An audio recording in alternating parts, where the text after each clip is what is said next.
England के साबिक fast bowler और यॉर्कशायर काउंटी के मैनेजिंग डायरेक्टर डैरेन गफ का कहना है कि ये पाकिस्तान क्रिकेट के लिए एक बहुत अच्छा वक्त है और इंग्लैंड के खिलाड़ी पाकिस्तान आने के मुंतज़िर हैं।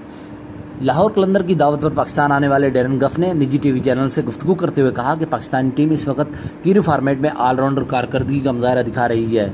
नौजवान खिलाड़ी में टेम्परामेंट है। जबकि ऑस्ट्रेलिया के खिलाफ सीरीज़ में बैटर ने गैर मामूली बैटिंग की। उन्होंने कहा कि पाकिस्तान सुपर लीग में इंग्लैंड के कई खिलाड़ी खेलते हैं और हमारे खिलाड़ी पाकिस्तान आने के मुंतज़िर हैं। ये एक अच्छी सीरीज़ होगी। ये अहम तरीन स्टेटमेंट इंग्लैंड के साबिक फास्ट बॉलर की तरफ से आई है। मज़ीद न्यूज़ और अपडेट्स के लिए हमारे यूट्यूब चैनल को ज़रूर सब्सक्राइब करें और हमारे साथ जुड़े रहिए।